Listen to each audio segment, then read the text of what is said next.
Only mandatory frisking conducted during NEET-UG 2023. No untoward incident reported NTA. Punjab school students complain of breathing difficulty after suspected gas leak.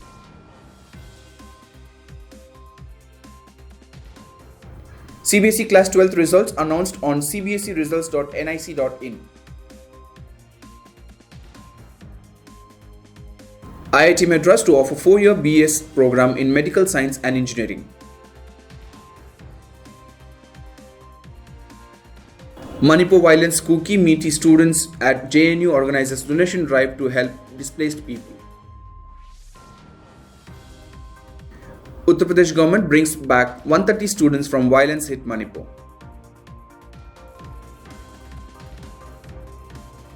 Samagra Shiksha Kerala to hold teacher training workshops in preparation for state curriculum framework. Good afternoon and a warm welcome. You're watching Education News Network, where you get towards the latest developments in education at the top of this hour. This is Balaji reporting from ENN and the Daily Stories app. No untoward incident of insensitive frisking happened at the NEET-UG exam centers in Chennai, Kolkata and Mumbai, according to the National Testing Agency. An internal inquiry by the NTA found that the allegations being made in certain media reports and social media posts are untrue. The medical entrance exam NEET was conducted on Sunday over 4,000 centers. According to the NTA report, in the Hogley incident, a male candidate came in cargo trousers and formal covered boots against the dress code. The NTA officials also said that they had cross-checked with the video footage and some of the claims were from the previous year's test. According to the media reports, in a center in Sangli in Mumbai, female candidates were frisked in the open and were forced to change their clothes before taking their exams. The internal inquiry found that the allegations coming from Sangli are also not true. During frisking by a female attendant in a closed room designated for girls, there was a beep by metal detector in case of a girl candidate.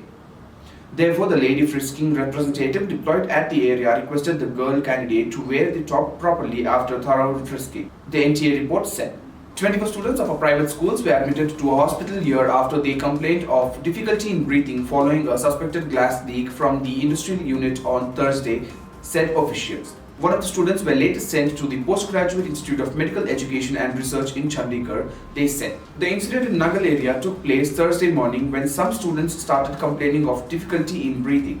The school was immediately shut and the affected students were taken to the hospitals, they said. Rupnagar Deputy Commissioner Preeti Yadav said 24 students were referred to the hospital and most of them have been discharged. 4 to 5 students are under the observation, she said. The students who was referred to the PGI-MER was also stable, she said. A committee of the officers and experts from the Punjab Pollution Control Board has been formed to conduct a preliminary inquiry into the incident. Officials said they suspected the gas leak from an industrial unit in the area. Central Board of Secondary Education has announced the results of the classes 12 board examinations today. Around 16.9 lakh students appeared for the exam this year, which were conducted from February 15 to April 5, 2023. Out of these, 7.4 lakh students are female and 9.51 lakh are male candidates, and 5 students are registered under the others category. The exams were conducted for a total of 115 subjects in 36 days, and the results are now available on the official website of the CBSE. The Indian Institute of Technology Madras today launched the Department of Medical Science and Technology, which will offer 4-year BS program in Medical Science and Engineering. This course, as per the institution, is the first of its kind in India. The course offers an interdisciplinary approach to prepare students for designing life-saving medical devices, drug discovery, artificial intelligence in medicine and fundamental medical research. The department will train physicians to effectively apply technology in their clinical practice and lay the foundation for physician-scientist training in India.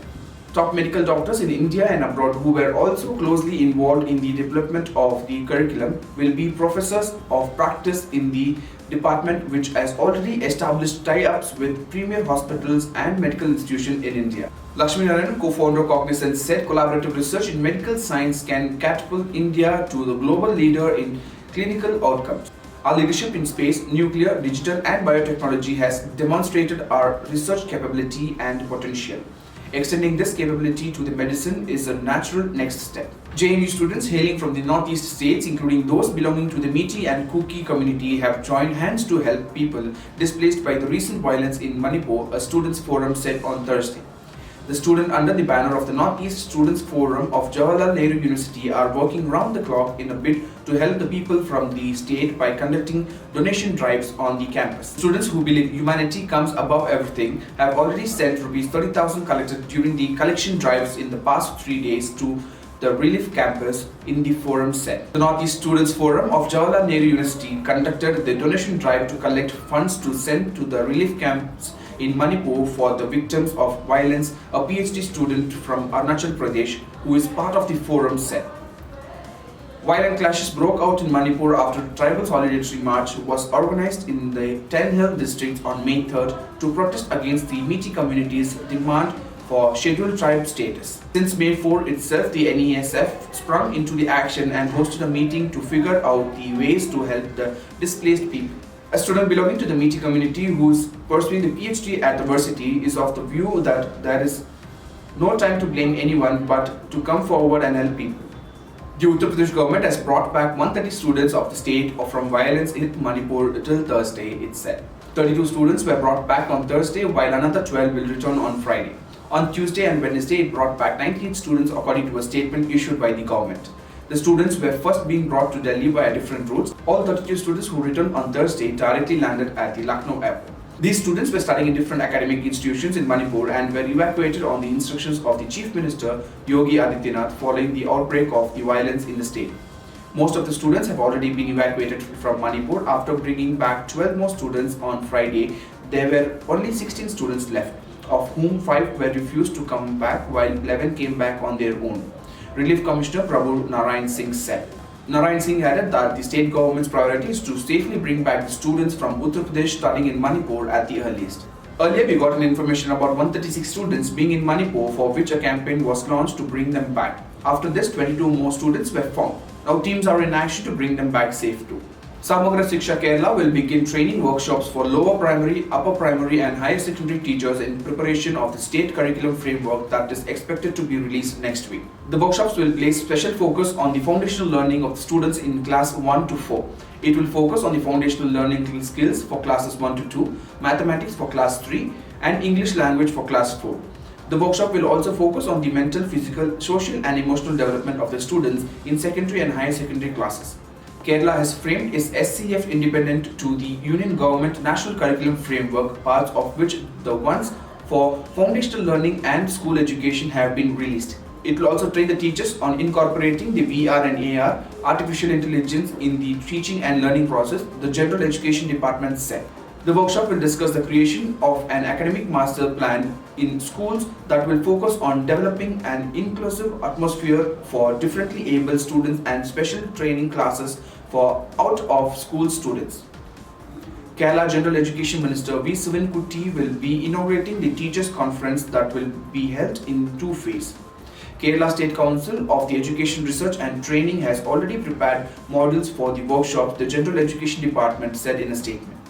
That's all for today. Thank you for watching Education News Network. For more such videos, log on to my website, theENN.com, and do not forget to like, share, comment and subscribe. Thank you.